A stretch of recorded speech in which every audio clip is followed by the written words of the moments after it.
Sejam todos bem-vindos à Escola de Pais de Alunos e Atletas do Menos Tênis Clube 2019. Agradecemos à Central do Estudante, que é nossa parceira na realização desse projeto.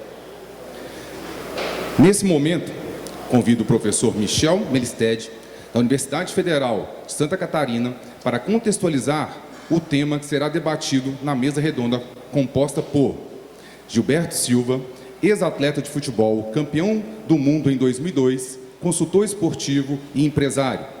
Importante destacar que o Gilberto doou seu cachê para o Minas Tênis Solidário. Eloy Lacerda de Oliveira Neto, ex-atleta de voleibol, com participação nos Jogos Olímpicos de Montreal em 76, empresário e diretor do voleibol masculino. Leonardo Garzon de Paoli, ex-atleta de natação, campeão do Troféu Brasil e advogado. Com vocês, professor Michel.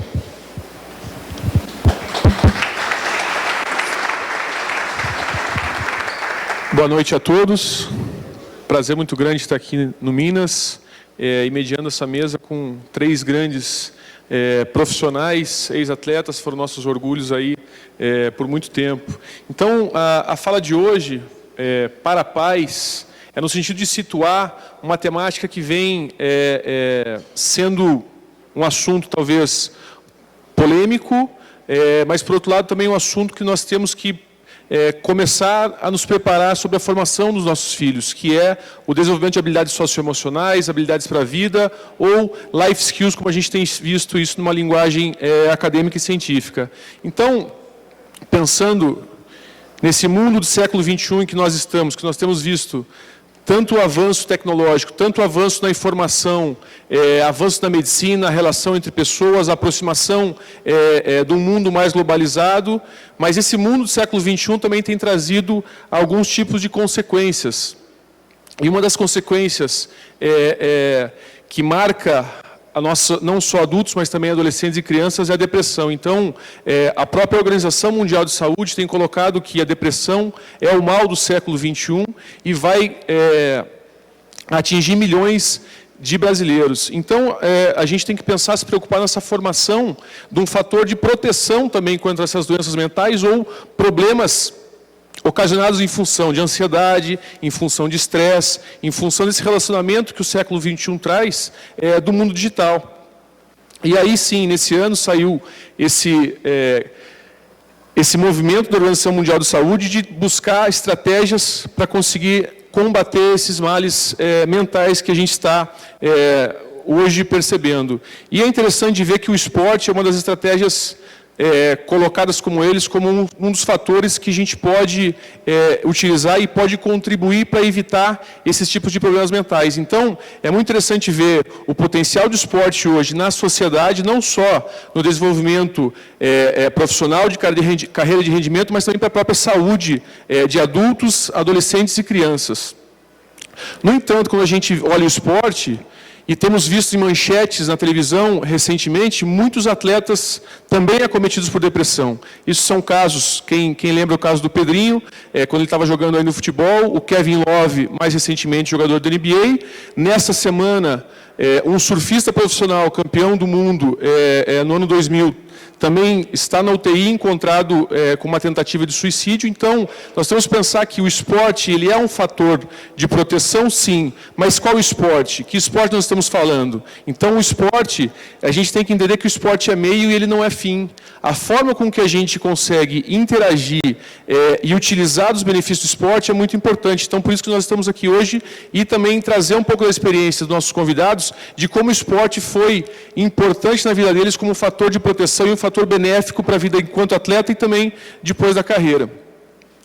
Importante entender que o ser humano está em pleno desenvolvimento na idade da infância até o envelhecimento. Então, a nossa estrutura cognitiva, devido à nossa plasticidade do córtex motor, favorece que essas experiências nos ambientes esportivos nos façam promover e desenvolver essa capacidade que a gente pode chamar de resiliência, capacidade de domínio de percepção mental, autocontrole, que são fatores que o esporte nos traz de maneira natural e que depois, na vida adulta, ele pode também nos ajudar a levar para outros patamares. Então, essas habilidades socioemocionais, essas habilidades para a vida, ou life skills, têm sido muito reportadas em alguns estudos, e entre elas, perseverança, dedicação, controle de estresse, liderança, comunicação, solução de problemas e estabelecimento de metas. São habilidades que o próprio envolvimento esportivo necessita. Então, um atleta que está iniciando sua carreira ou durante sua carreira precisa ter tempo, gestão de tempo, controlar seu estresse, controlar a ansiedade,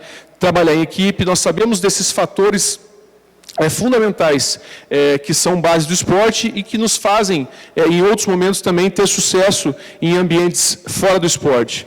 Mas enquanto a gente fala que esses fatores, essas habilidades nos favorecem habilidades no esporte, a gente está chamando isso de uma habilidade esportiva, um sport skill. Eu tenho um controle do meu tempo, eu tenho disciplina para o esporte. Mas nós temos que pensar também como essas habilidades podem favorecer para fora do esporte, que nós chamamos de life skills. Então, essas habilidades socioemocionais ou habilidades para a vida, favorecem também que nós tenhamos sucesso depois do esporte, ou ambientes que eu também transito no esporte, como família, como escola, como comunidade. Então, as preocupações hoje, e essa é uma preocupação em 2019 do Minas Tênis Clube, esse desenvolvimento de atletas e dos cursos esportivos, dessa formação de life skills, formação de habilidades socioemocionais, para que os alunos e os atletas de hoje tenham também sucesso em ambientes fora do esporte amanhã, ou no próprio ambiente esportivo que eles estejam inseridos. Essa é a preocupação hoje em que o Minas está lançando essa temática e que será fruto de novos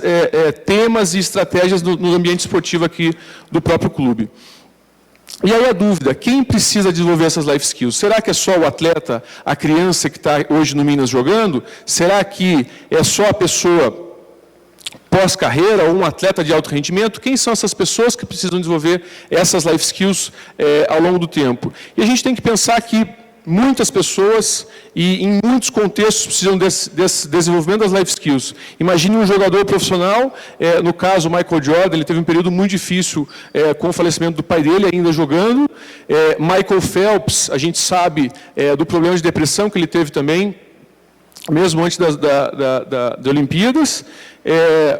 Um advogado, um executivo que precisa ter um controle emocional, um controle de tempo, uma comunicação efetiva para fechar negócio, para ter sucesso na sua carreira, ou mesmo, imagine um médico em 12 horas de cirurgia, a capacidade que ele tem que ter de foco, de concentração, de autonomia para levar isso e ter sucesso nessa prática dele. Então, essas são algumas das habilidades que nós vemos que o esporte desenvolve e fundamentais para a gente alcançar sucesso, não só nesse esporte. E diante disso, eu convido então nossos convidados para a gente iniciar um bate-papo e falar um pouquinho da história de vida deles e como eles também desenvolveram essas life skills e como isso ajuda hoje no dia a dia deles. Então, convido os 3 convidados a tomarem posição aqui nos sofás para a gente começar um bate-papo. Por favor.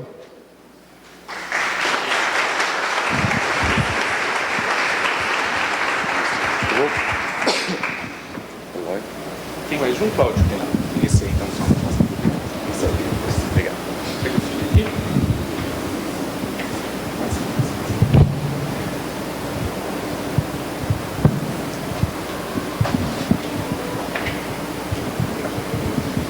Bom, então,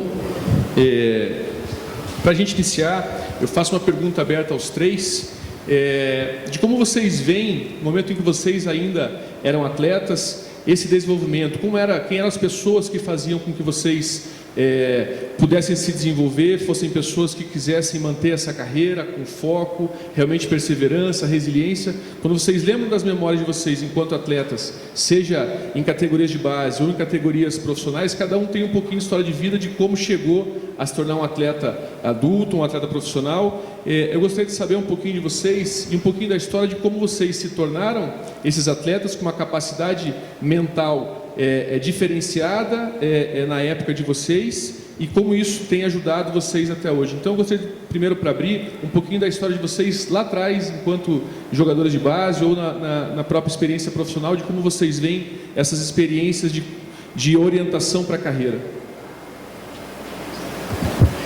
Boa noite a todos.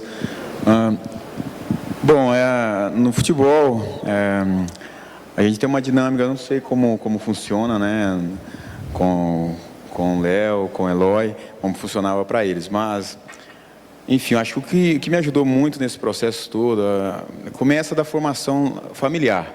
né? Eu fui criado num berço familiar humilde, né, simples, onde meus pais tinham que trabalhar duro para cuidar de 4 filhos. Porém, a gente tinha uma coisa muito importante, né, ali no seio familiar, que era a questão dos valores, princípios. E a partir do momento que eu saí de casa do interior, né, de Lagoa da Prata para Belo Horizonte, quando eu cheguei aqui em Belo Horizonte, parecia que eu estava em outro planeta, né?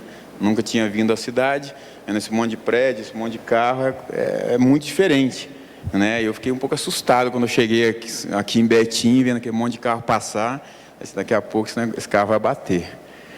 Mas aí dentro do futebol a gente tinha uma dinâmica que você primeiro passa ali pelo treinador, ouvindo, né, além da parte prática, você é meio preparado para aprender tática, estratégia de jogo, a parte de condicionamento físico, mas eu sentia falta realmente de uma preparação maior, né, na condição de, principalmente quando a gente estava na base, de profissionais de outras áreas, né?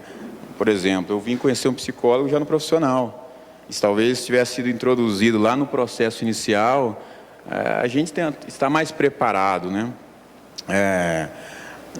E ao longo do caminho você vai conhecendo pessoas, né, que vai te ajudando, né? Então eu pude pegar exemplos de treinadores que eu trabalhei, dirigentes, né, de conversas com funcionários, desde a cozinheira, né, desde o porteiro, desde o treinador, o preparador físico, ter as mensagens corretas para eu cruzar esse processo esportivo, né, com tranquilidade, com bons exemplos e fazer dentro do que eu me propus a fazer da melhor forma possível.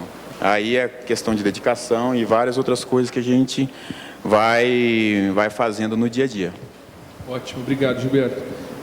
Léo, um pouquinho de um esporte individual, que às vezes a própria capacidade mental ela é mais exigida, porque a falta daquele contato, do divertimento que a gente pensa que não tem na piscina, né? Porque é muito concentração, muito trabalho individual. Como é que foi para você essa experiência de se tornar um atleta e essas capacidades que você desenvolveu? Bom, eu concordo com o Gilberto de que a base, o respaldo para um atleta, tanto mental e de evolução, ele está dentro pelo menos no meu caso, foi dentro da minha casa. Eu sempre tive o respaldo da minha família em relação ao que eu queria fazer como atleta, da minha dedicação, não exclusiva, porque eu também estudei, mas uma dedicação muito firme como atleta, desde cedo, viajando Brasil afora para campeonatos regionais e brasileiros, enfim. Então, esse respaldo eu sempre tive na minha casa e isso me ajudou muito. E também concordo com o Gilberto dessa necessidade da aproximação de alguns profissionais nas categorias de base. Realmente, assim como o Gilberto, eu também fui ter acesso a alguns métodos de poder melhorar não só a minha capacidade física, mas principalmente a mental, já numa fase mais para frente. E fora isso, eu tenho figuras muito importantes na minha vida como atleta, assim, não só, obviamente, do que eu falei dentro da minha casa, mas dos treinadores que eu tive. São pessoas realmente que têm a capacidade de te melhorar, não só fisicamente, obviamente, mas também mentalmente. E a proximidade também de grandes atletas, né? Quando você está fazendo esporte em alto nível, você está próximo de figuras realmente atletas expoentes na sua categoria, né? Agora há pouco estava aqui o Rogério Romero, estou vendo o André Cordeiro ali no fundo, são grandes amigos, grandes atletas brasileiros, e você conviver com eles todo dia, você aprende demais.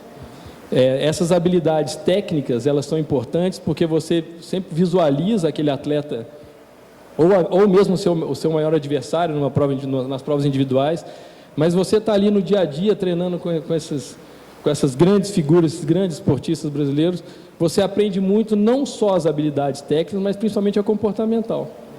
Como é que esse cara reage, não só na vitória, mas nas derrotas? E isso realmente é uma base que a gente carrega aí para a vida. Ótimo, excelente. Eloy, uma pergunta um pouquinho diferente, que você, além de ter vivido toda a sua experiência como atleta, você também vive hoje como diretor de voleibol do Minas, essa formação dos jovens meninos que estão aí integrados. Você vê diferença da época de vocês, desse preparo que se tinha e de hoje, como esses meninos hoje estão sendo preparados, e acho que como os nossos colegas comentaram, o papel da família. Como é que você vê isso hoje na formação de um atleta? Da experiência que você teve e como você vê hoje no dia a dia a formação do atleta e a importância da família nele, nesse processo de formação aí, comportamental, pessoal, na carreira que eles estão buscando. Gente, boa noite a todos, né? Obrigado pela oportunidade de estar aqui compartilhando e abrindo o coração, né, um pouco dessa história maravilhosa que a gente vive aqui no Minas, né? Então, eu queria falar de duas coisas. Uma é o que eu vivi, né, e outra é o que eu estou tendo o privilégio de viver hoje, né? Estou me rejuvenescendo há 5 anos, né, como diretor de voleibol do Minas. Eu pulei o muro do Minas em 1970, não era sócio, não tinha nenhum atleta na minha família, e por um acaso eu fui bater lá no ginásio de vôlei, e tinha lá um treinador, um careca, seu Adolfo Guilherme. Ele jogou uma bola para mim, deu 3 toques comigo e falou: você tem jeito. E me deu uma carteirinha rosa, né?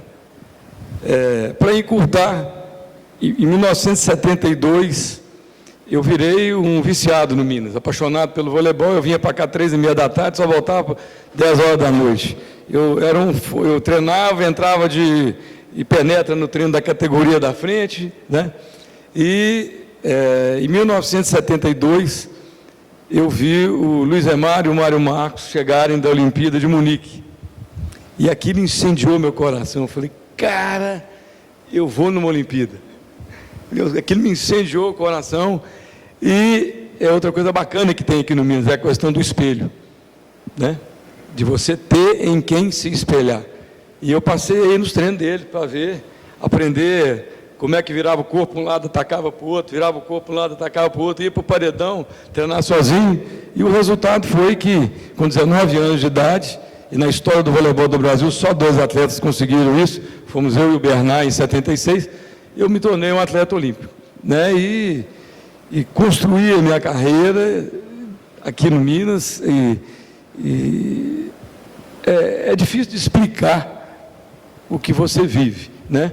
Mas é algo tão maravilhoso que há 5 anos atrás, quando eu fui convidado para ser diretor aqui no Minas, eu aceitei e falei para minha esposa: nós temos uma dívida de gratidão com o Minas, porque eu conheci minha esposa no Minas, criei meus 3 filhos aqui no Minas, eu tive um filho que foi campeão mundial, sub-19, tenho uma filha que não deu em nada no esporte coletivo, mas hoje é maratonista, está na 9ª maratona, fez agora 6 meses depois de ser mãe, né? Então, eu vivi essas coisas maravilhosas e as transformações e as qualidades maravilhosas que o esporte forma no caráter dos nossos filhos, né?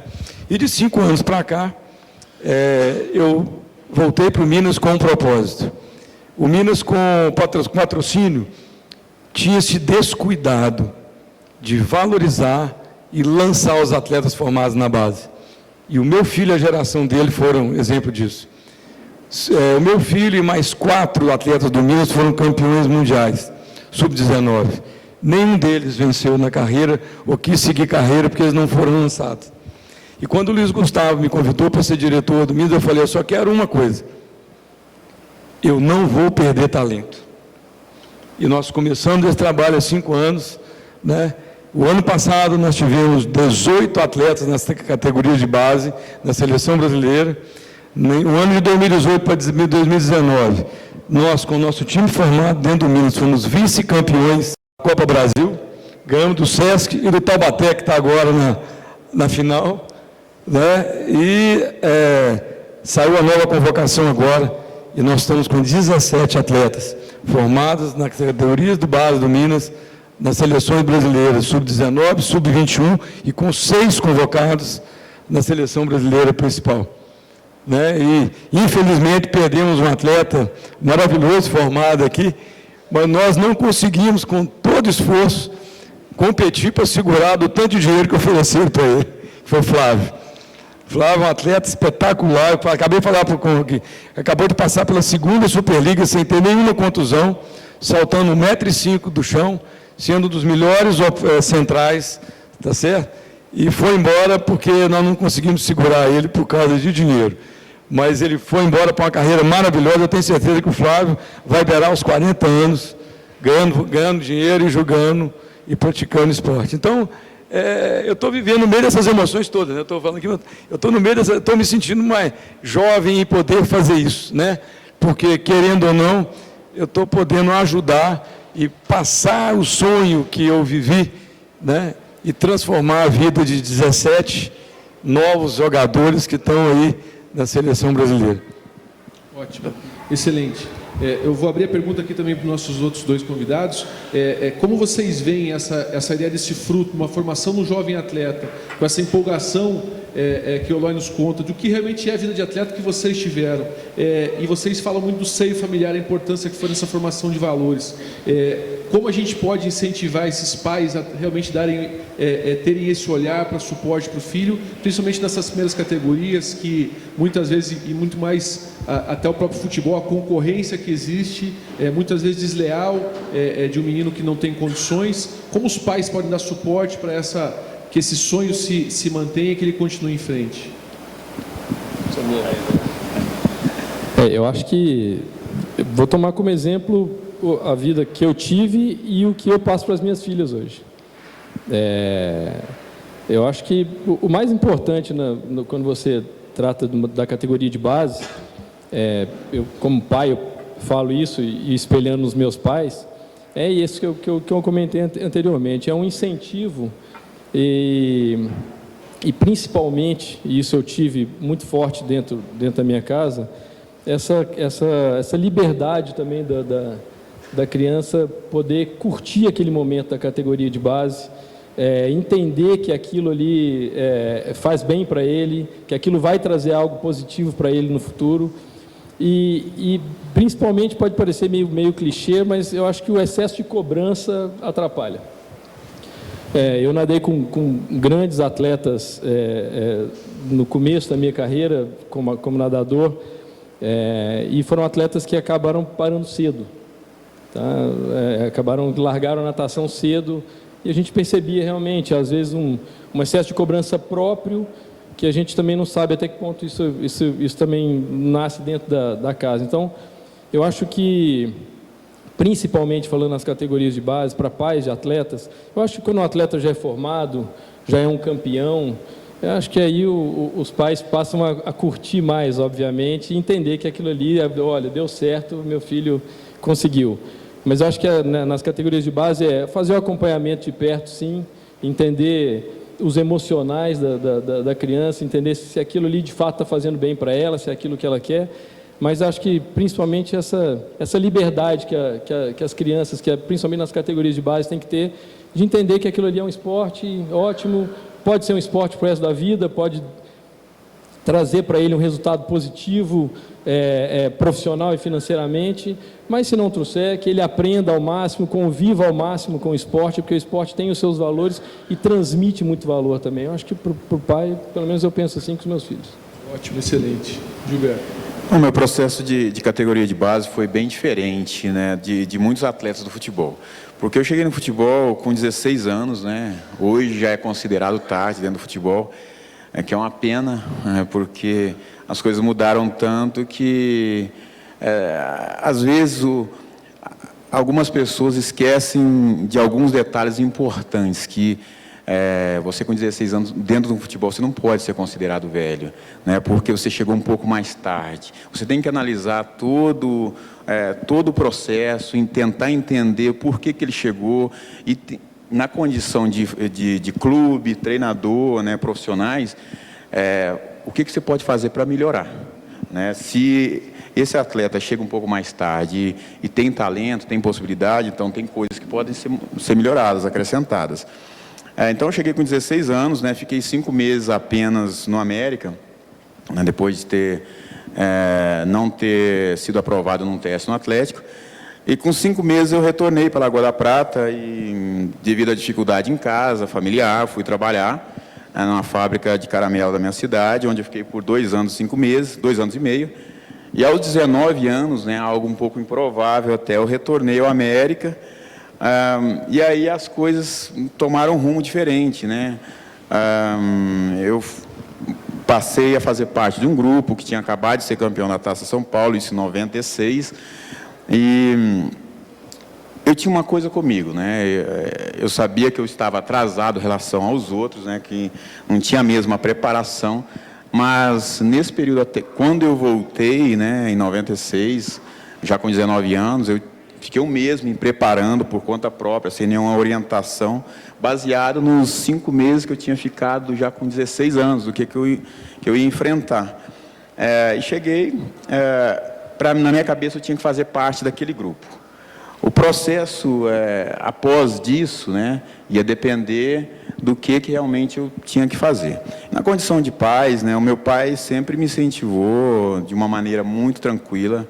Meu pai é um grande zagueiro amador, né, que eu acompanhei ele desde menino, nos ônibus, né, no interior de Minas, né, da minha região, no Centro-Oeste, em vários lugares, acompanhando ele nos jogos, né. Mas sempre me deixou muito, muito tranquilo, sem aquela cobrança excessiva, porque no futebol, no esporte, né, de alto rendimento, você já é cobrado demais no dia a dia, para uma melhor performance, para você acertar o tempo todo. Daí a pouco entra a torcida, aquela expectativa toda, e a gente mesmo se cobra, né? E para nós, né, acho que o importante é quando você chega em casa, é você ter um lugar de repouso, né? Repousar não só o corpo, mas a mente, né? Sair um pouco daquela cobrança.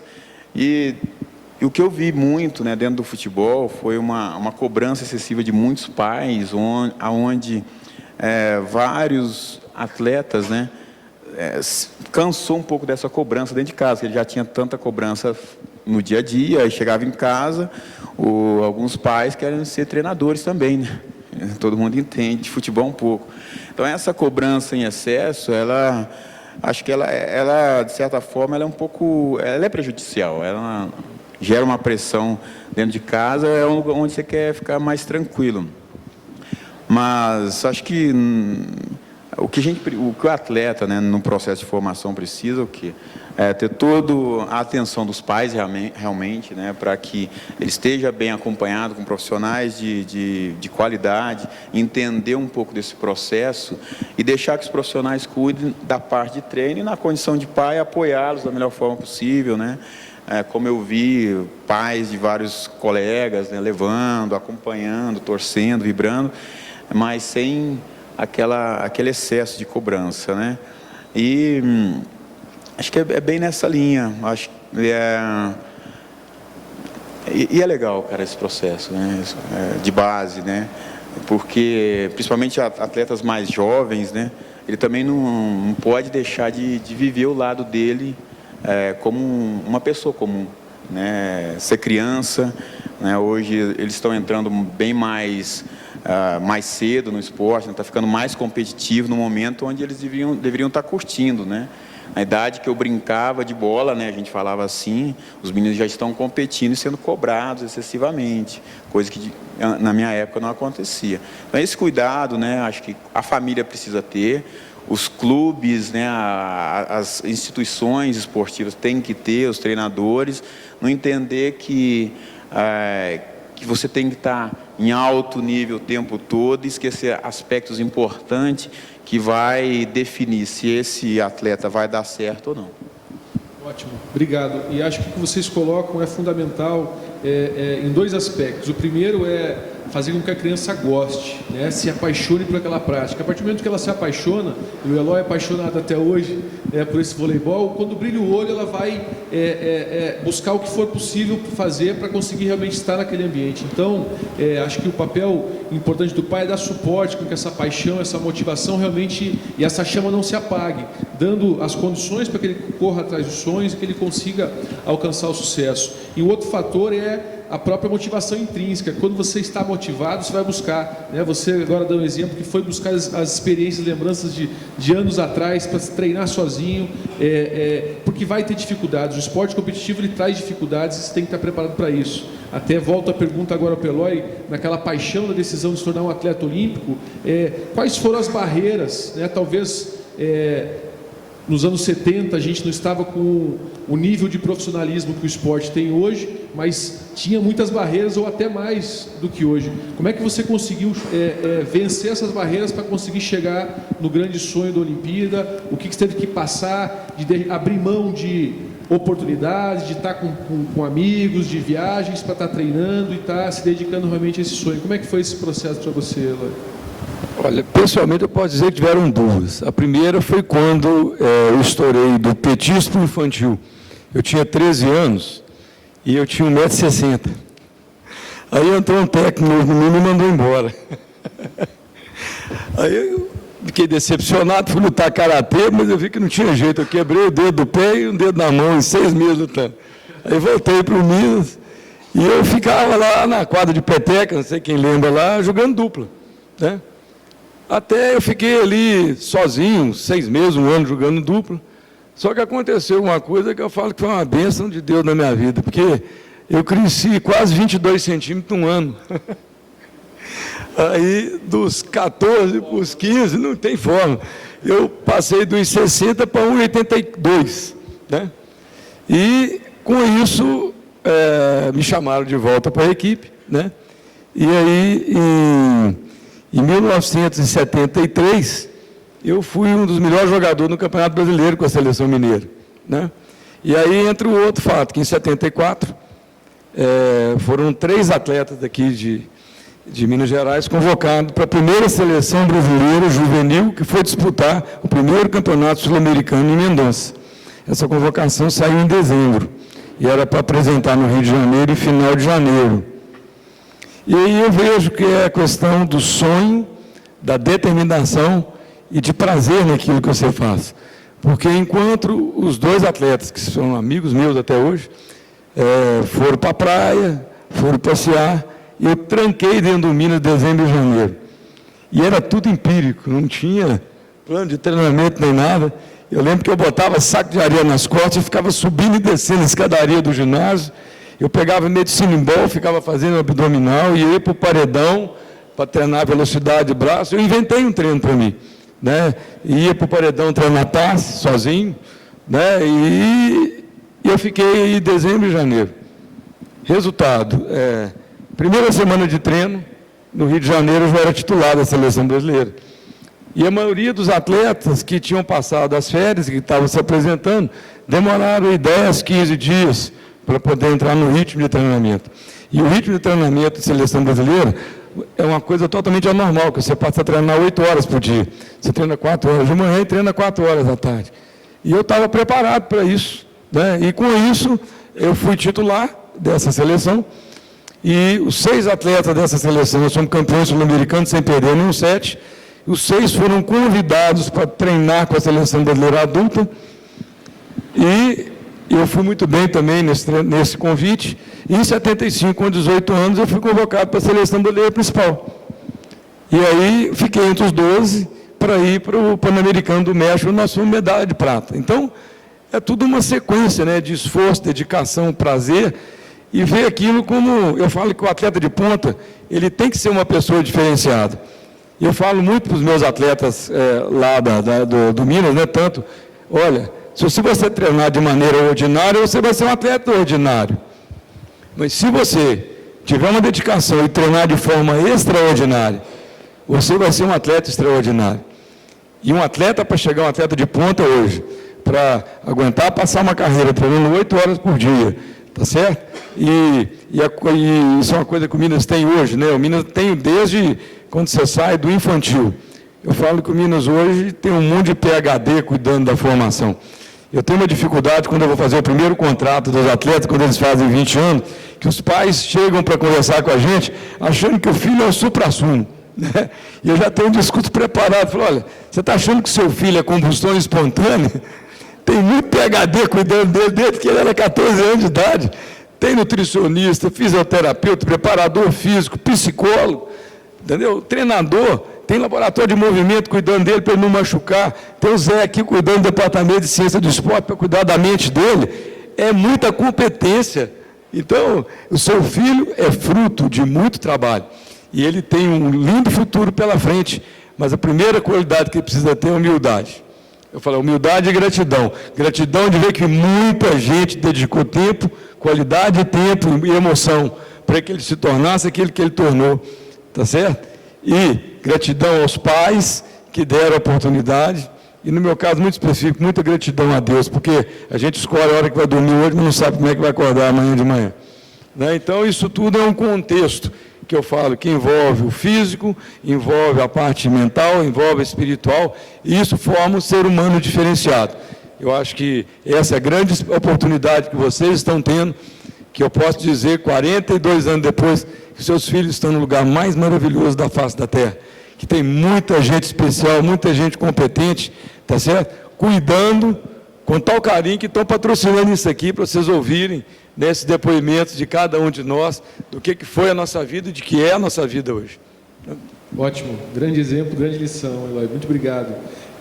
Léo, fala um pouquinho do treino, você agora já avançando uma carreira de juvenil para adulto, que natação ainda treinava-se muito início da manhã, madrugada, treinos duplos, volume muito grande. Como manter a motivação nisso no momento em que há muitos interesses, viagens, namorada, festas? Como é possível manter um foco desse para conseguir realmente buscar esse sonho que era se tornar um atleta de alto nível? Eu acho que é um pouco de tudo que a gente falou aqui. Eu acho que o principal é gostar do que está fazendo realmente. E eu carrego isso hoje para a minha profissão também. Eu gosto do que eu faço. Eu falo isso com as minhas filhas. Elas querem escolher uma profissão, tem que pensar direitinho e gostar, né? Pensar o que quer e amar aquilo que está a fim de fazer. E eu na natação eu tinha isso. Eu gostava de nadar. Gostava. Como o Gilberto, eu comecei tarde. Na natação eu aprendi a nadar com 12 anos de idade. Então, assim, e não foi como muitos, assim, eu tinha problema de asma. Não, eu vim aqui, eu morava em Brasília, fazia futebol de campo em Brasília, foi quase, viu, Gilberto? Eu não aprendi a nadar até hoje. Eu fazia futebol de campo em Brasília e meus pais mudaram para Belo Horizonte, voltaram, porque eu sou daqui, e comecei a fazer futebol de salão no colégio, etc., o que eu gostava, e vim ver uma competição de um primo meu aqui no Minas, que nadava. E quando eu vim, eu apaixonei. Eu achei aquilo sensacional. O Minas, na época, antigamente, um casaco, né? Um casaco de lã, assim, que você puxava, ficava uma gola. Eu achei aquilo chiquérrimo e falei, é isso que eu quero. É isso que eu quero. Falei com meu tio na época, o saudoso tio Flávio Garzon, que Deus o tenha. Foi um grande incentivador para mim. Me trouxe e falou, não, então você quer nadar? Então nós vamos dar um jeito. Vamos fazer um teste aqui, vou colocar para você fazer um teste. E eu fiz o teste. Eu me lembro direitinho, comecei a nadar em setembro de 1987. E quando foi em outubro, novembro, tinha uma Olimpíada interna aqui no Minas para atletas que não eram de equipe, para as escolinhas. E eu ali, nadando, tinha 1 mês e meio que eu estava aprendendo a nadar, sabia nadar mais ou menos o nado livre, o crawl, e fui para essa Olimpíada do Minas, fiquei em segundo lugar. Aí eu falei, bom, gostei. Meus pais, na época, foi o que eu disse, meus pais incentivaram, e a partir daí eu só fui melhorando dentro da natação e fui alçado à equipe principal do Minas. Acho que o André acho que vai lembrar junto comigo que nós somos alçados juntos, acho que deve ter sido em 90, 89, 90. Nós somos alçados à equipe principal do Minas para nadar e já com nadadores olímpicos, como eu disse, o Rogério Romero, enfim, um grande amigo e ídolo, o Teófilo Laborne, que é também um grande amigo e ídolo. E ali, a gente muito novo, 14, 15 anos, a gente já estava treinando com os caras, né? A gente via ali Ângela Tupinambá, Beatriz Lages, grandes nadadores, grandes atletas, nadadores de seleção brasileira. E aquilo por si só é um incentivo. E então, essa transição do juvenil para o adulto, ela para mim ela foi tranquila, porque foi o que eu disse, eu fui alçado a atleta de equipe principal muito novo. E é lógico que talvez os meus maiores resultados como atleta tenham sido na minha fase juvenil. Realmente, bati na trave, fui individual 3 vezes vice-campeão brasileiro, enfim, mas grandes títulos com a equipe do Minas. Estava comentando com o Gilberto aqui antes, que hoje fui fazer uma colinha, porque faz 24 anos que eu saí do Minas e 20 e poucos anos que eu parei de nadar. Eu fazia uma colinha, a gente fala, o artilheiro sabe quantos gols tem, mas às vezes é difícil lembrar os campeonatos assim. E eu me lembrei, foram 7 títulos brasileiros com o Minas. São 4 títulos, 2 de Troféu Brasil, 2 José Finkel, alguns inesquecíveis, né? Como aquele em que o Gustavo Borges bateu o recorde mundial de 50 livres, a gente estava lá. Então, assim, e essa transição para mim, então, voltando ao tema, essa transição para mim foi muito tranquila. É lógico que, para um nadador de longa distância, e eu, obviamente, literalmente, eu parei de crescer, eu também devia ter os meus 1,60 m, só que em vez de 22 centímetros, eu cresci mais 9. Então, assim, só depois de adulto é que eu fui entender, porque até ali, para mim, era tudo assim, é aquela coisa de você pode alcançar o céu. Depois de adulto, tendo feito um excelente resultado na prova de 1.500 metros no Troféu José Finkel, eu me lembro uma passagem rapidinho, sem querer tomar muito tempo, naquele campeonato, eu cheguei e nos primeiro dia de aquecimento eu não estava me sentindo bem. Eu não sei se ele vai se lembrar, mas eu fui conversar com o Rogério. E aí comentei, puxa, nossa, a gente treina bastante e tudo mais, alguma coisa nesse sentido, não vou me lembrar, obviamente. E ele falou comigo, não sei se foi como incentivo, e aquilo que eu falei dos grandes atletas estão sempre incentivando também, o que é importante aqui no Minas isso, porque você está convivendo realmente com grandes atletas. Ele falou comigo assim, não, eu também passo por isso, também às vezes caio na água no primeiro dia e me sinto mal. Aí você pensa, poxa. E aquele campeonato brasileiro eu baixei 50 segundos o meu tempo de 1.500 metros. Foi uma coisa assim absurda. Eu lembro da hora que eu toquei a placa lá, que a Isabel Miranda, que era assistente do Reinaldo Dias, que era nosso técnico, e ela voltada para os nadadores de longa distância, ela gritava na arquibancada e eu não conseguia entender. Eu falei, nossa, será que eu fui muito mal assim, né? E aí, depois vi, então assim,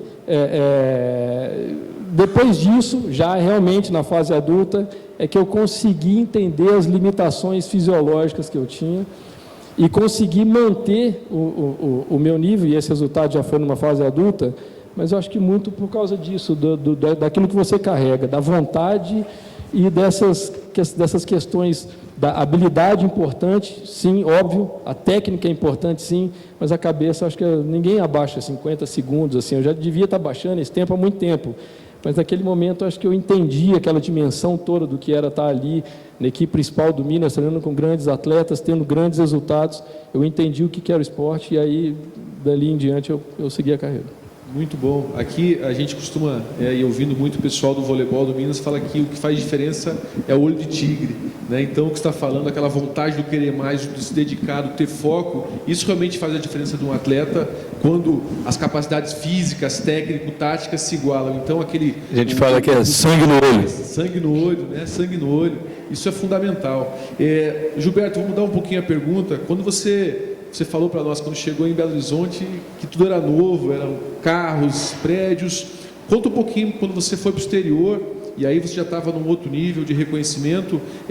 Foi fácil ir para o exterior e começar uma vida nova, num outro país, língua, jogadores, um outro nível? Ou isso foi tranquilo para você? Como foi essa transição para você de jogar no exterior? Fácil não é, né? Porque é um pouco... para mim era um mundo desconhecido, né? Jogar fora do país, né?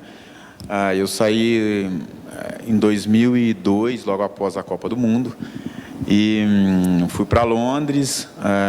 Poxa, aí você tem um idioma novo, eu não falava inglês, uma alimentação um pouco diferente do que a gente estava acostumado aqui, que em Minas a gente come bem, né? A gente tem esse privilégio. Então, você tem que se adaptar a tudo isso. Mas, para mim, eu posso dizer que foi suave, né, esse processo de adaptação, porque era algo que eu queria muito, para mim. Era independente das condições que eu ia encontrar, né. Eu vi vários colegas, né, de profissão que, no passado, tiveram essa oportunidade e não ficaram por muito tempo, e o que disseram que não gostaram da comida, tiveram dificuldade com isso, faltou a picanha, faltou o sol, enfim, né, cada um com a sua justificativa. Eu não queria ter isso para mim, eu não queria inventar uma história, né, baseado nessas que eu ouvi, para não me adaptar, para não me esforçar, ter um esforço além do que fosse necessário para ficar. Para mim é muito tranquilo, porque cada oportunidade que eu tive, eu sempre olhei para trás, né? Entender de onde eu saí. Eu cresci numa vida muito pequena, né? Onde meu pai era cortador de cana, minha mãe também era lavradora. Então eu sabia das necessidades que a gente passou lá na infância, né? Da vila onde eu cresci pé descalço, jogando bola como menino. Então, crescendo todo esse processo, né? E tendo que trabalhar antes do futebol, né? Eu não podia perder essa oportunidade, né? De estar jogar na Europa, num grande clube. Mas uma coisa mais importante para mim, além do futebol, né? Que era algo que a gente é apaixonado pelo que a gente escolheu fazer. Acho que a gente não escolheu, o esporte escolheu a gente, né, de alguma forma. Eu pelo menos penso assim. E a gente abraçou tudo isso, toda essa oportunidade, essa dimensão que a gente não consegue entender o tamanho, né, do que ele representa na nossa vida. Então, muitas vezes as pessoas me perguntam: você entende, você tem noção, né, do que você conseguiu fazer e tal? Eu disse: não. Mas como você interpreta tudo isso? Eu falei assim: apenas siga em frente. Mas uma coisa legal para mim, porque tendo todo esse entendimento, né, da minha vida, da minha origem, uma das coisas que para mim era muito clara, né? Poxa, eu vou para lá, para a Inglaterra, não sei falar inglês, não sei como se joga futebol lá, eu sei que é um futebol pesado, é duro, é dificuldade muito grande, mas uma coisa eu tenho comigo: eu vou me adaptar. Como eu não sei, porque eu sei que eu vou ter que me esforçar muito. Mas talvez eu até não dê muito certo no futebol. Mas uma coisa eu tenho comigo: eu não saio dali sem aprender a falar aquela língua, né? Então, esse aprendizado de vida, né, além do futebol, era uma coisa que eu saí daqui tendo isso claro para mim, né? Acho que o esportista, né, independente do nível que ele chega, ou para qualquer pessoa na vida, né, se você não tem claro aquilo que você quer para a sua vida, você anda meio que sem direção. Então isso eu tinha claro para mim: eu vou jogar futebol, vou fazer o melhor para dar certo, mas eu saio dali com um aprendizado de vida, que hoje eu viajo o mundo inteiro, né? Não passo aperto, já sei pedir um hot dog, né? Um cachorro quente, né? Me viro nos aeroportos, né? Já comentei minha segunda Copa do Mundo para a TV estrangeira, e lá atrás a escola ficou um espaço lá atrás a ser preenchido, que eu, no decorrer dos anos, tenho preenchido, adquirindo conhecimento de outra forma. Então, talvez lá atrás eu tive que parar de estudar para ajudar em casa, né? Mas a vida me deu oportunidades tão maravilhosas, né? E o futebol também, o esporte, que eu fui preenchendo, né, essas lacunas que ficaram lá atrás, aprendendo línguas, né, fazendo curso online, aprendendo com as referências, né, que foi citado aqui agora há pouco pelo Léo, com as boas referências que eu tive, né, de treinadores, atletas, né. Eu joguei a Copa do Mundo 2002, cara, saí daqui do Atlético, sentado do lado do Cafu. Aí você perguntou: o que você falava com o Cafu? Eu falava nada, eu só escutava, né. Vou falar o quê pro cara, velho? Eu tenho que ouvir as histórias, eu tenho que absorver, ficar atento ali, né? E foi isso também no Arsenal, né? Cheguei lá, um treinador que eu tenho uma admiração, um respeito muito grande, né? Que é o Wenger, que ficou 22 anos no clube. Então, ouvi-lo, né? Ouvir as histórias dos atletas que eu joguei junto, era maravilhoso. Então, a gente tem essa oportunidade, né? O esporte nos dá essa oportunidade de ter uma experiência além daquilo que a gente faz, né? Que seja na piscina, né? Na quadra, dentro do campo, né? Com as pessoas que a gente convive ali. Então, acho que essa aventura aí foi maravilhosa. Ótimo. É muito bom ouvir vocês e por mim ficava aqui horas também ouvindo essas histórias, porque realmente elas ilustram o que a gente realmente pensa do esporte, tudo que é essa paixão que vocês trazem, mas também para a gente não se alongar e também com o tempo definido para a mesa redonda, eu queria ouvir, só para encerrar, de cada um de vocês, o maior aprendizado que vocês têm hoje, na vida de vocês atual. O que o esporte trouxe de maior aprendizado que vocês usam hoje, que vocês ilustram, talvez, os exemplos de vocês? Qual é o maior aprendizado que o esporte trouxe que vocês, ainda olhando para frente, conseguem utilizar dele para seguir a vida e a carreira hoje fora do esporte? Eu acho que o maior aprendizado que eu levo comigo e que eu tento passar para os meus filhos são duas qualidades que eu acho que são pilares na vida de um ser humano, né? É a questão da gratidão e a questão da humildade, né? A gratidão porque ela te torna uma pessoa simples, porque sempre alguém te ajudou. Começa com seu pai, começa com sua mãe, começa com seu treinador, começa com seus colegas. Ninguém é uma ilha, ninguém é Deus, ninguém chega em lugar nenhum sozinho. Pessoas colaboraram, acreditaram em você, te deram a oportunidade, te deram a chance, te deram ensinamento, e você soube absorver aquilo, né? E a outra que eu falo que é a humildade, porque a humildade te protege daquilo que eu considero que é o maior defeito do ser humano, que é a soberba. É você achar que é mais do que alguém, que você vale mais do que alguém, tá certo? E isso, para mim, é o maior defeito do ser humano, porque isso empaca, né? Eu nunca mais esqueci, quando eu cheguei de Montreal, na época o sonho de todo mundo é ter um tênis Tiger amarelo da seleção brasileira, e principalmente ter a camisa do Japão, porque o Japão era o ícone do voleibol. Eles inventaram as fintas, inventaram as bolas rápidas. E no primeiro treino, depois da Olimpíada, eu cheguei com um Tiger amarelo no pé e com a camisa do Japão. Eu nunca mais esqueci, no final do treino, o suador virou para mim, na frente de todo mundo, e falou assim: Eloy, você já olhou no espelho hoje? E deu uma gargalhada. Eu tinha vontade de enfiar a cabeça na privada, dar descarga, de tanta vergonha, e eu estou hoje aqui, 42 anos depois, compartilhando isso com vocês, né? Então, e essas duas qualidades te capacitam a passar pela vida e aprender a ganhar e perder. Para mim, a maior lição do esporte é essa, te ensinar a perder. Excelente. A maior lição que eu aprendi na minha vida com o esporte é não ter medo de perder. E é isso que eu tento passar para os meus filhos. Porque essa é a vida. Um dia você está em cima, outro dia você está embaixo. Um dia você está bem de saúde, outro dia você não está bem de saúde, né? Eu acho que a maior bênção do esporte é essa. É nos ensinar a aprender a perder. Obrigado, Eloy. Eu acho que o Eloy falou tudo. Aí, complementando, eu estava pensando aqui, enquanto eu ouvi o Eloy, que eu acho que o atleta ele tem uma coisa que é interessante, né? A gente passa por um resultado adverso, às vezes muito adverso, ou um jogo de vôlei que você tinha certeza, que a sua equipe tinha certeza que ia ganhar e perder. Na natação, quando você vai muito mal no campeonato ou perde para, normalmente, outros atletas que você normalmente não perderia, ou um resultado muito adverso no jogo de futebol. Mas a gente gosta de curar isso fazendo de novo, né? Isso é que é o mais engraçado no esporte, porque a gente vai para casa pensando naquela fissura de voltar. Tem que fazer de novo. Então, essa questão de aprender com as derrotas... Me aguarde que eu vou voltar.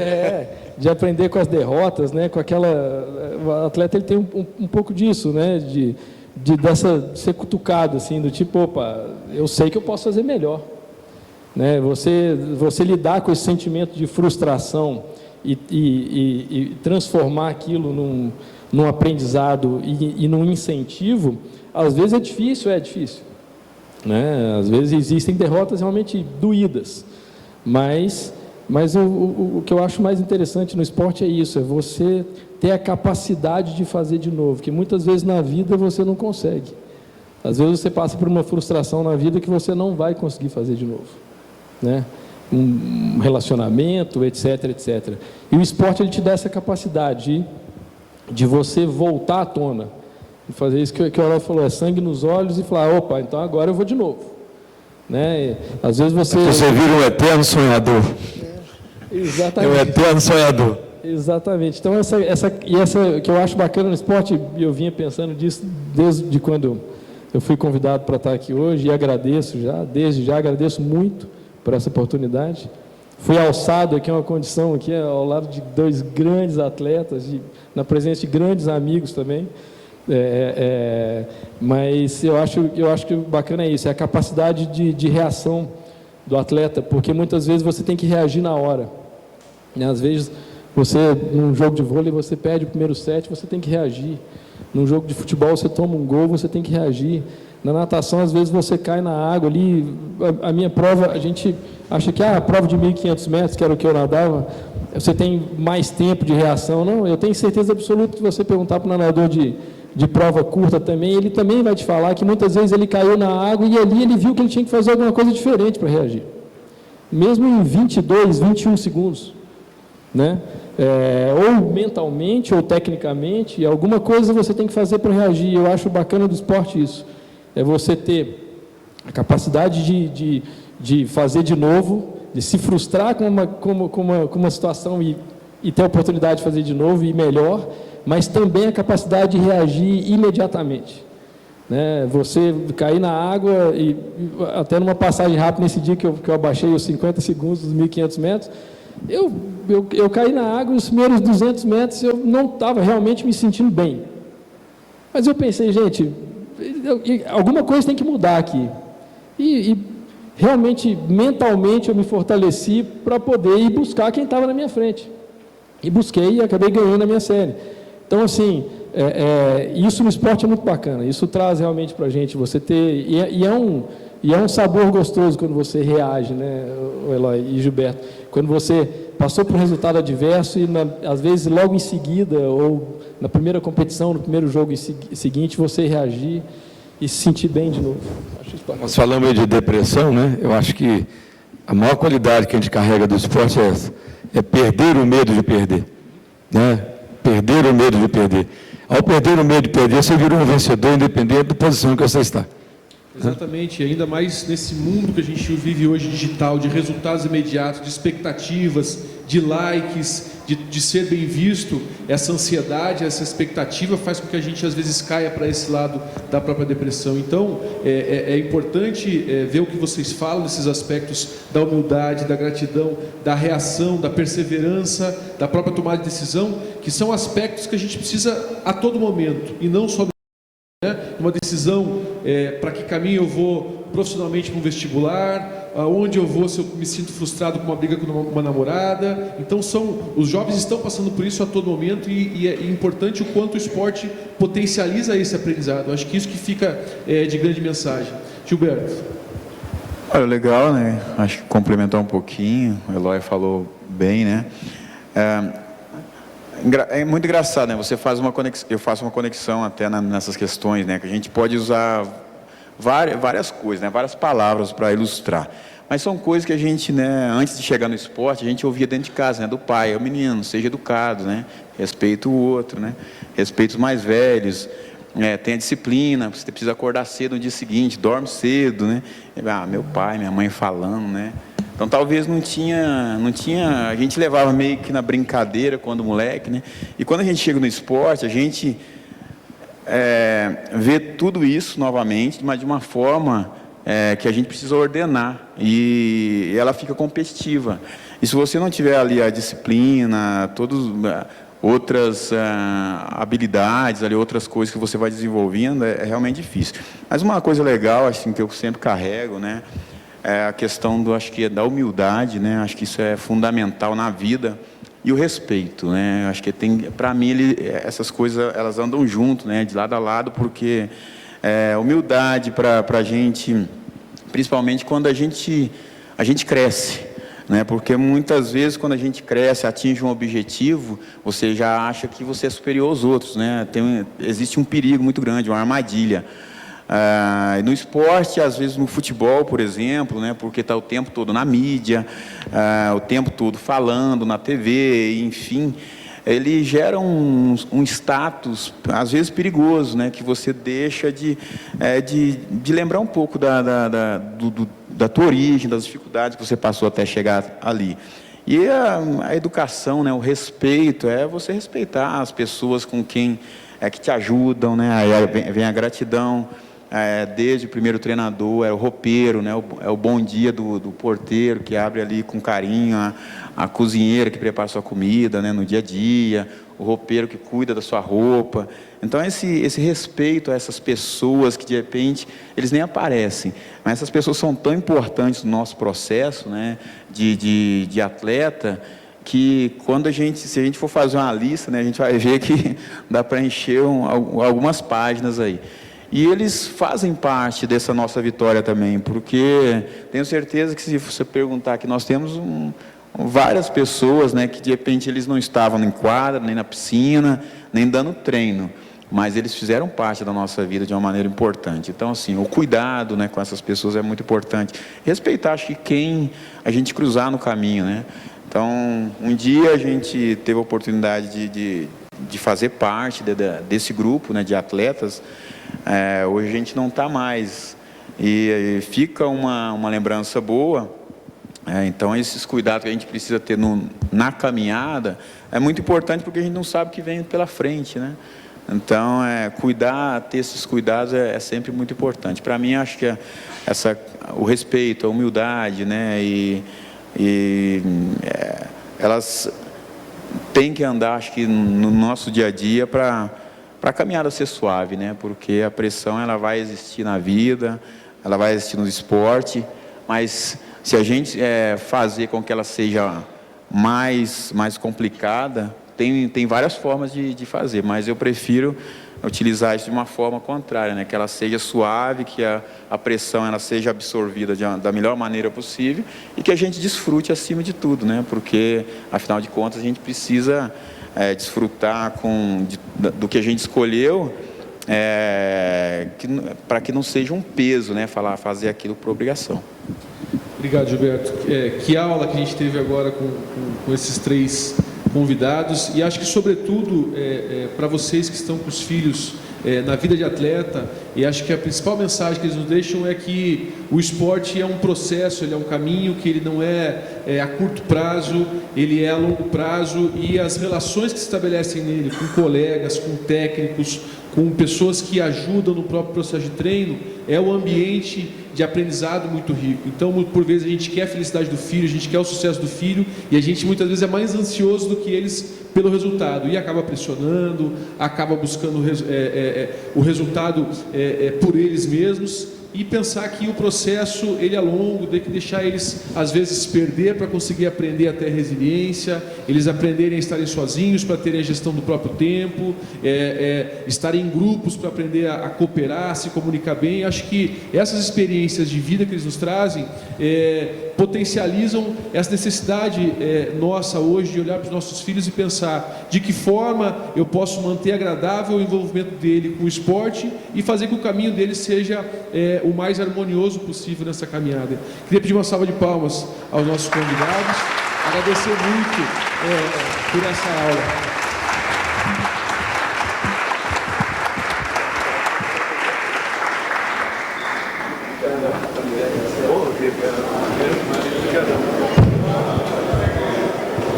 Queria agradecer a presença de todos. Boa noite, bom retorno à casa de vocês. Estamos à disposição aqui no clube, ok? Um abraço.